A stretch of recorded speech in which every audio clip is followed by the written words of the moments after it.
What a wonderful room, and you guys look like a very enthusiastic audience giving out dragon's tails. I think that's pretty cool. So I'm very pleased to share the findings today. This is our first inaugural survey with Franklin Templeton. And what we did is we went out and we talked to wealth managers, private banks, asset managers, private asset investment firms, wealth tech, fintech, and even crypto protocol players to get everyone's points of view on where is the future headed. In total, we interviewed firms representing more than 48 trillion assets under management. So there's quite a large number of voices included in this survey that I'm going to be sharing the findings with you here this afternoon. And the first place to start, right, is what is the state of investment and wealth management and retirement today? And I think one of the key things to understand about where we are is that in the past 50 years, we've really had two distinct eras of periods when we are thinking about how do we approach clients with investment products. The first era really began after the paper crisis in the 1960s, when we introduced in the early 1970s the current financial market infrastructure. Yes, it is over 50 years old now. And we really started to take a more quantitative-driven approach to portfolio construction. These were the years that we saw the emergence of modern portfolio theory and the capital asset pricing model. We started to get this idea of portfolio diversification, the idea that you are going to generate risk-adjusted returns, the idea that you can outperform the market. And we really featured very opportunistic funds in this period, right? You would invest in an equity manager that invested opportunistically in the equity markets and a fixed income manager that invested opportunistically in the fixed income markets, and they had plenty of room to find outperformance. In fact, you had to change the portfolio so little that we actually called this whole era the set it and forget it era, because you would allocate and you would just let the portfolio go on autopilot. And this all began to change in the mid-1990s when Fama and French came out with their factor models. And we started to see those factor models translated into style boxes. And style boxes were initially meant to help improve the diversification and the allocation of portfolios. But what they ended up doing was creating these indices that started to capture the factor exposure in the index. And it made it harder for an active manager to outperform their index because the index already captured some of the factors that they had been relying on to generate their returns. And so we started to see this era of this shift to passive investing. And at the same time, we saw this idea of there was value to be had in illiquid investments, and we started to see this push into alternatives. And so this whole era, which we're calling the let's build a solution era, has really been focused on portfolio construction with building blocks, and how do I put those building blocks together, not just to outperform the market, but to achieve an objective for my client and to start to really give my client something that is aligned to their personal goals and their personal needs. And in making this pivot, the advisor community has really had to evolve, right? When you think about where advisors were in the beginning of this period, they were really the individuals that had the investment expertise. They were who you went to and you trusted because they were going to either pick the stocks or pick the bonds for your portfolio and then pick the managers for your portfolio and make sure that you were well aligned. And you trusted them for that expertise. But as we've moved more into this let's build a solution era, what we have seen is that their role has begun to change and broaden. And now, as advisors, we're seeing our advisors really being tasked to think about their client's entire financial life, not just their investment portfolio. How well situated are they for retirement? Are they looking at the right kinds of insurance? Do they have plans in place for their tax obligations, for their estate planning, right? These are all starting to come under the umbrella of an advisor's mandate and require a more holistic look at the relationship. And we're seeing this idea that we're moving from being product-centric to being a service and customer-centric industry around advisory. And you're seeing this show up in so many ways. In the US, you're seeing this show up through the fiduciary rules. Here, you're seeing it through the consumer duty. Europe is getting similar rules. Asia is getting similar rules. This idea that you owe it to think of your client's best interests holistically. So how do we do that? You know, as an industry, we have relied on technology to help us in this pursuit. And we really have used technology in two ways, right? There have been two big innovations in technology over the past 15 years.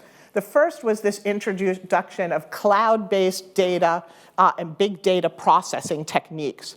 So for the first time, we were able to pull data together from many, many different sources and utilize that data to build a holistic picture of our clients' overall holdings and wealth position. And we put a lot of effort into normalizing systems, bringing data together, bringing the view of the client together, starting to create cohorts that started to differentiate clients by characteristics. And then we started to get the first wave of artificial intelligence tools that included natural language processing, machine learning, predictive analytics, and those analytics helped us to create this journey-based approach to thinking about our client. We started to say, where is our client in our journey? Are they early in their journey? Are they starting a family and they're going to have one set of concerns? Are they ending their career and moving toward retirement? Are they deep into retirement and starting to worry about how their money is being drawn down? Right? Clients are at different stages of their life journey, and we need to be able to align the advice and the portfolios and the services that we are providing to clients to their life stage. And technology has helped us do that. It's helped us create the right prompts. It's helped us take those cohorts that began to group clients by common characteristics and has begun to be able to give us prompts to say, for this cohort, these have been the most common actions. This client might need more of this type of selling point to get across to them what you should be recommending. And so we're getting help. We're getting help from technology. And we need this help because demographics are against us, right? We are entering the period where baby boomers are beginning to retire. They will be continuing to retire through the early 2030s.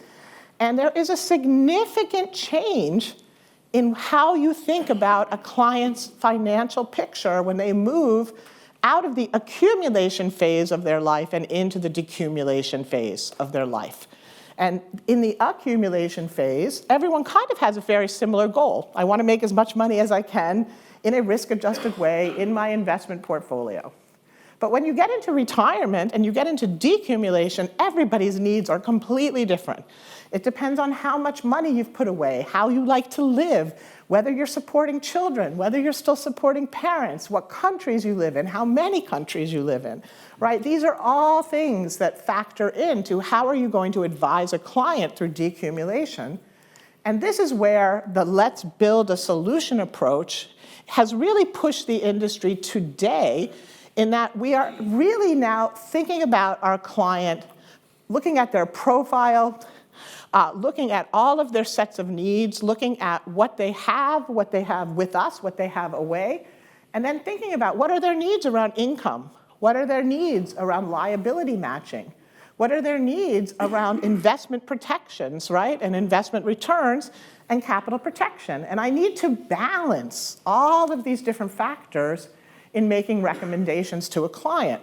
And I need to think about how am I going to put a portfolio together for them that can really meet all these different needs. And it's forcing us in the industry to think about new aspects of the portfolio like embedded income streams, protection against downside volatility, things that we really might not have had to think about previously during the accumulation phase. So that's kind of where we are today.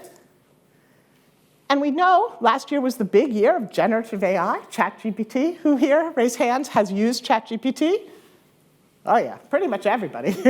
So we all know ChatGPT is kind of a game changer. So how is it going to change the game, right? So we think it's going to change the game in a few ways, right? First off, we think that we're going to be able to use these tools to create a degree of personalization for the client that makes them feel like we're giving them even better service, right? I can generate a report on what happened in the market today, ask ChatGPT to do it, write it up, and have them send it out and personally address it to each and every person that goes in my client roster and make it feel like it's directed just to them.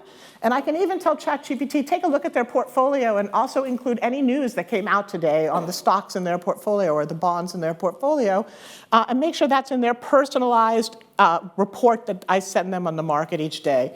And that can be set up and automated and something that you can do really with very little effort with the new tools.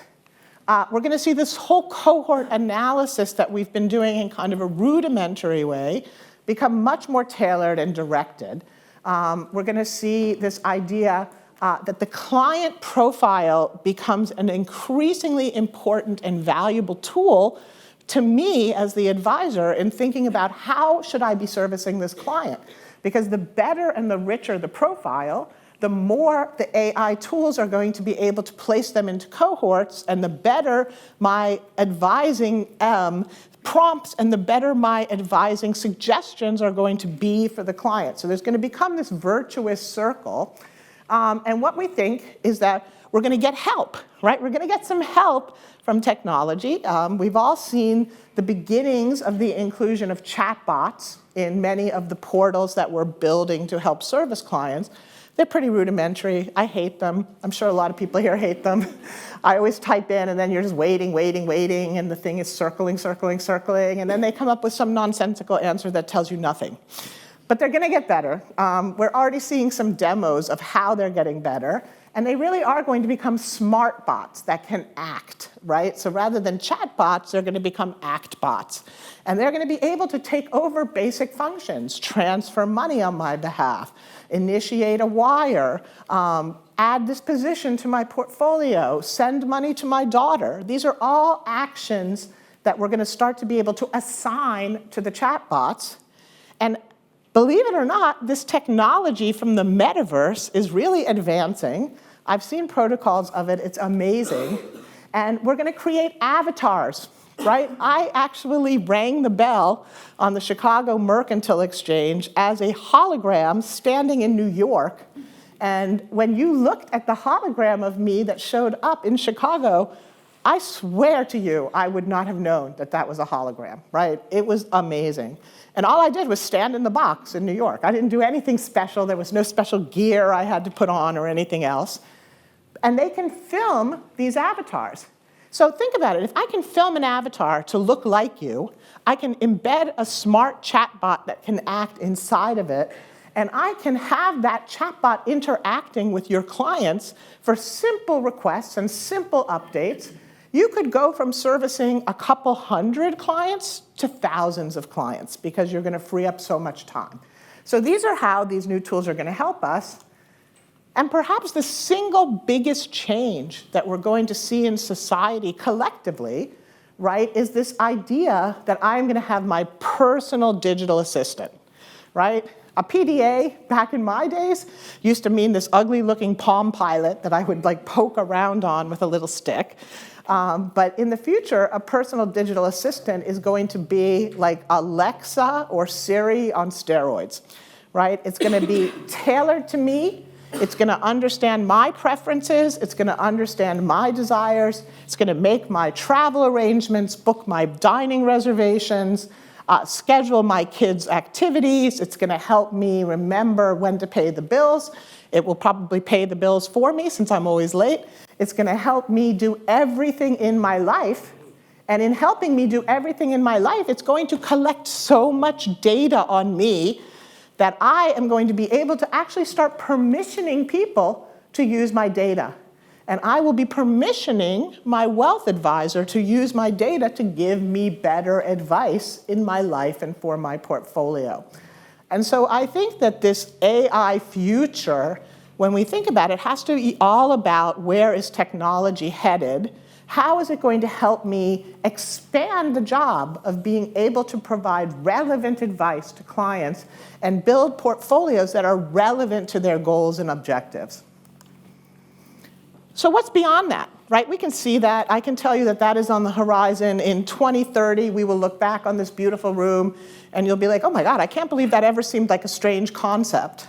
Right? I remember watching an IBM ad for the internet, which was very exciting at the time in the 90s, and they told me, you're going to be able to pick a seat at a concert or book an airline reservation. And I was like, oh my God, that sounds amazing. And now, like, is that amazing? That's like how we live, right? And this is going to become how we live. So how is that going to really change what we offer as an investment portfolio? So the first thing to understand is that we are going through a huge generational change right now. And the generations, the younger generations, the millennials and the Gen Z in particular, but even the Gen Xers, have very different life experiences than the baby boomers. One of the most interesting comments we got in our survey this year was that the current investment and wealth management industry, they said, is set up by and for the baby boomers. I was pretty offended. I'm at the very tail end of that, but I was kind of offended. What do you mean? It's for everyone. And then I really started digging into this topic, and I'm like, you know what? It's really not, right? It's really not, because there has been a massive change in the work program. And we have actually set up almost all of our retirement around occupational endeavors. So it used to be a baby boomer, on average, worked over 8 years in a job. By Gen X, that was down to just over 5 years. And then for the millennials and Gen Z, that's just over 2 years. If you're only spending 2 years in a job, that means you're between jobs a lot. That means you change jobs a lot. That means you have to live on savings that you've accumulated a lot. And even that 2 years is pretty generous when you start factoring in gig work.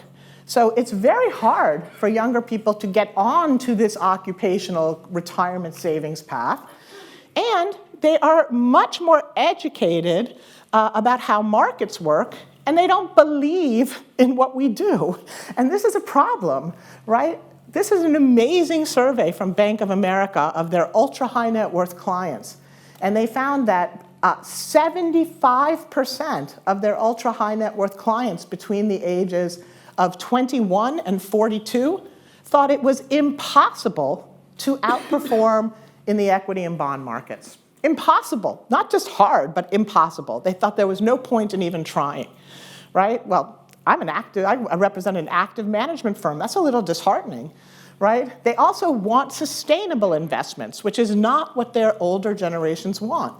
And they like digital investments, which intimidates probably 99.9% of the people in this room, right? So we have a generational issue that we need to navigate. We're already seeing this show up in the way that we're designing products. We are already designing products where we are not just talking about risk-adjusted returns. We're not just talking about what we're looking for in the breadth of our portfolio options, but we're now talking about societal goals. I want to be able to measure the carbon impact of my investment portfolio and how it is changing over time. I want to be able to see the increase in the diversity of board representation of the companies in my portfolio. These are all requests that we're starting to see move into the financial markets, which are non-financial returns. We as advisors are being asked to generate not just financial returns, but non-financial returns. And where we are seeing engagement really surging is in these neo-brokers. And these neo-brokers are online platforms that really cater to a social style of investing. The vast majority of millennials and Gen Z get their information from social media. They like being on social media. They want gamification when they are engaging. They want social sharing, and they want participation. They want to feel like they can earn rewards. These are all the triggers that keep people addicted to social media, and they are looking for that in their investment experience and in their experience with their advisor. Again, not something that we have traditionally thought of as requirements for our industry. So what is the future of wealth management, given these trends? what we expect is that we are beginning to move into a third new era of investing and wealth management. And this third new era is going to be we're calling it better living through investing. And the characteristic of it is going to be, not only am I going to look for addressing my portfolio to address my societal concerns, I want my portfolio to address my personal enrichment, right? I want things in my portfolio that give me enjoyment, that help me save money, that make me feel special, that make me feel like I want to look at that portfolio every day and share what's happening with it with my friends. And I can do this in the future because we have this new wrapper called tokenization. And tokenization allows us to make assets programmable. So I can actually program an investment. I'm going to let you to invest in Taylor Swift's new royalty pool. And as an investor in Taylor Swift's royalty pool, you're going to get 24-hour advance notice on buying tickets to the Taylor Swift concerts. And at those concerts, you're going to get free concessions. And once a year, you're going to get to join a special private chat with Taylor herself. How many people have daughters that would have loved to have been part of that investment pool last year? People were spending obscene amounts of money to be engaged with the Taylor Swift tour. And these are the kinds of things that we're going to be able to include with our investments.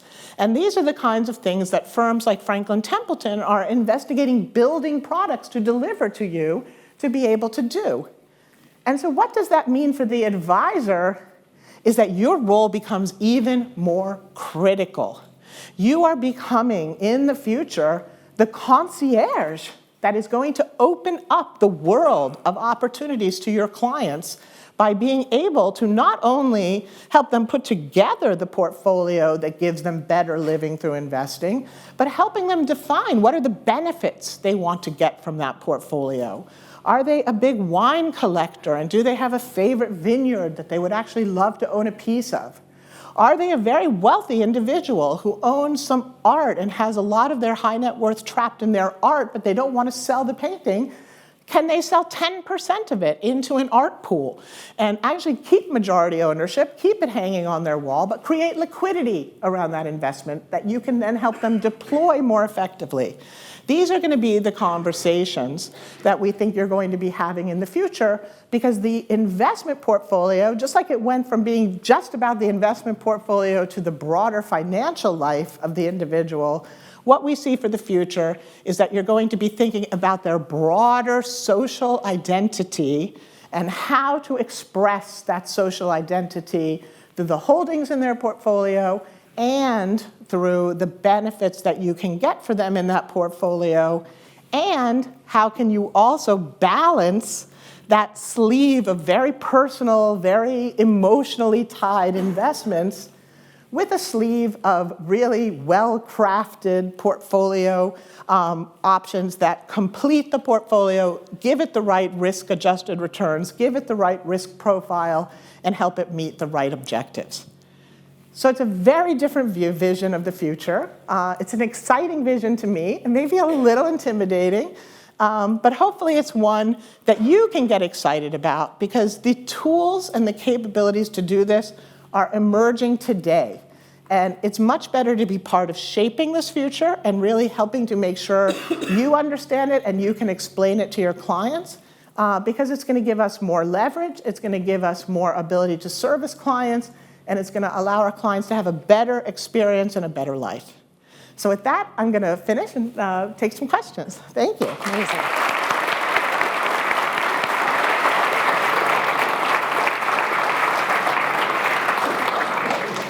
That was absolutely fascinating. Thank you. And I just wanted to kick off the questions, because I'm trying to bring together different things we've been hearing today and different things that you were saying. And I guess the first thing is my 16-year-old is going to be super excited about, I've already named it, the Swift DTF. The Swift DTF.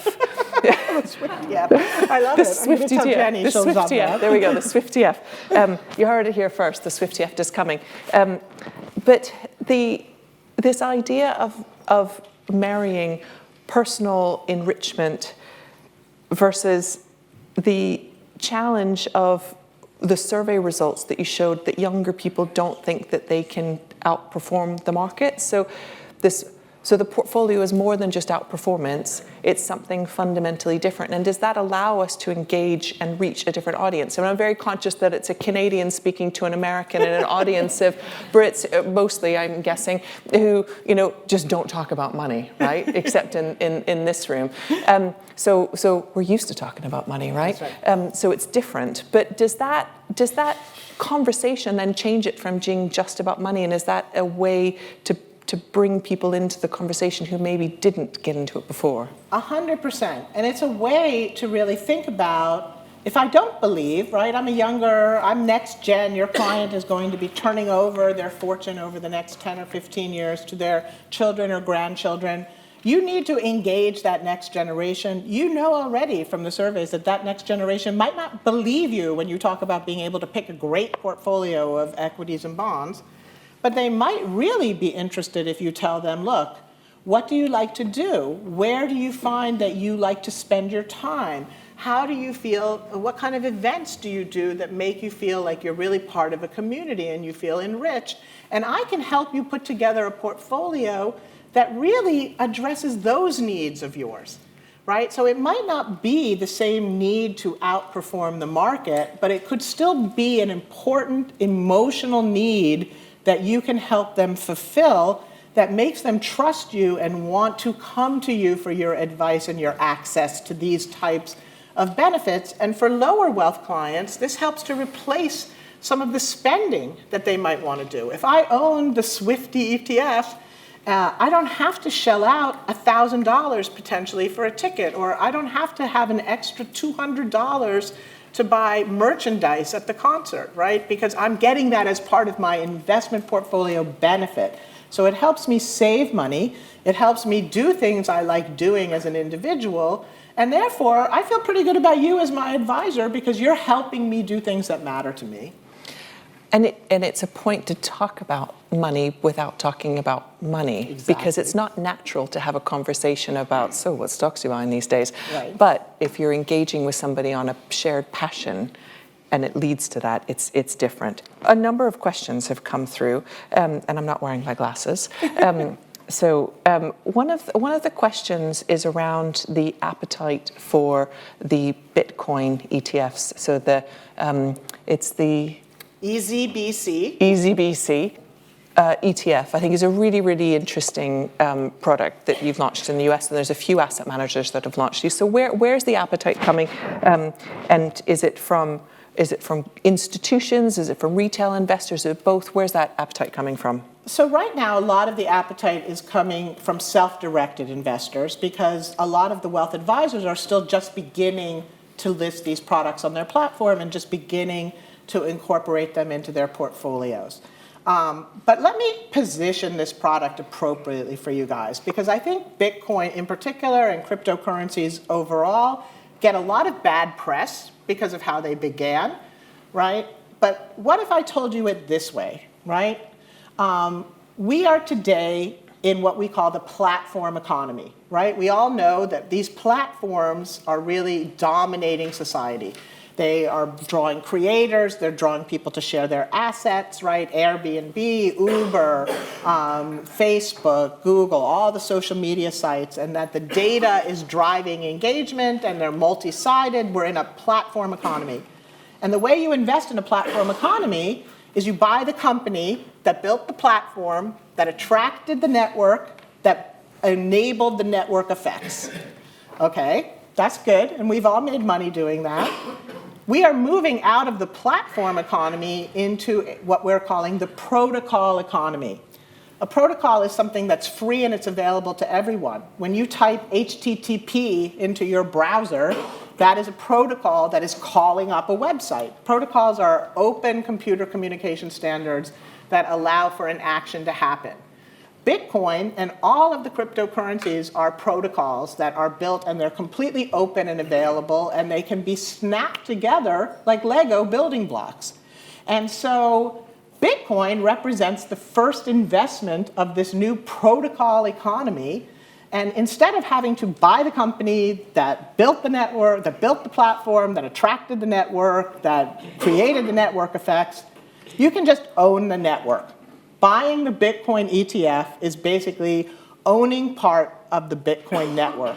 And as the network grows, the value of your ownership grows, right? It's that simple. We're kind of eliminating all the middlemen.